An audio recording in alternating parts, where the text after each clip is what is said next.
Separate administration फंगद्री फाव नोंमै कापन लंदाब सुलेप लेप हाइबसी कुकी सिंग लेंद्रब फिरेप अम ओइरे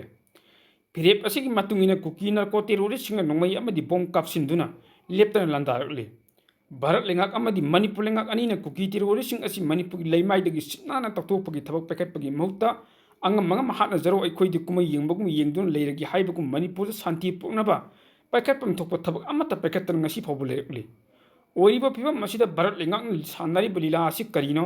डिवाइड एंड रूल पॉलिसी सानदुना कुकी अमदि मैते कम्युनिटी अनि लेप्तना हातना लगा थवैना मुथलगी हाइना सिल्लब्रा हाइबसी लैबाक मियामना चिंगनबा फावरे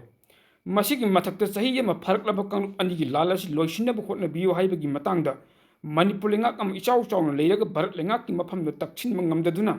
लैरिबसिना करिगिनु हाइबु वहंग अमा चोंथोरकली वहंग ngasiगी पाखुम मणिपुर लेंगाकना पिहनबगी दमकता मणिपुरदा लैरिबा सिविल सोसाइटी ऑर्गेनाइजेशन सिंग अचौबा थौदांग लौदुना मणिपुर मियामगा अमत तोइना खुसमनदुना मणिपुर लेंगाकी मथक्ता अकनबा खोंजंग इहौ चंगछिनबा मथौ तारी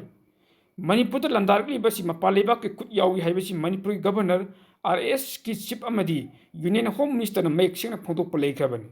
अदुबो फोंदोकफखिबा वफमसिंग अदु थाबक ओंथोक्तुना मणिपुरदा लंदारकलिबा मपालदगी चंगचिलकलिबा कुकी फोरेनर हाइबदि टेरोरिस्टसिंग असि तकथोकनबगी थाबक हौजि फो पैखतना लेरी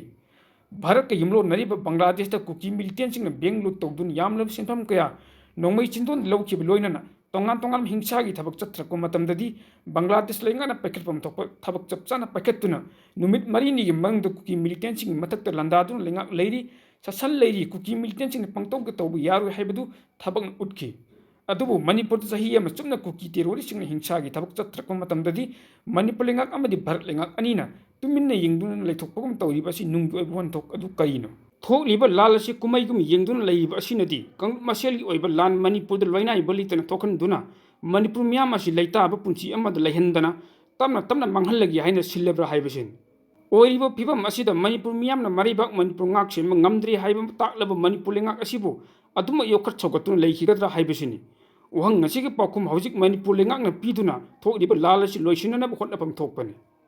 कार्टेसी कंगलैपाक की मैरा डेली इवनिंग चैनल असेबो सब्सक्राइब लाइक शेयर अमदी कमेंट तौबीदुना सपोर्ट तौबियो हाइजरी इपेक्ट टीवी ना दोंबो थगचरी।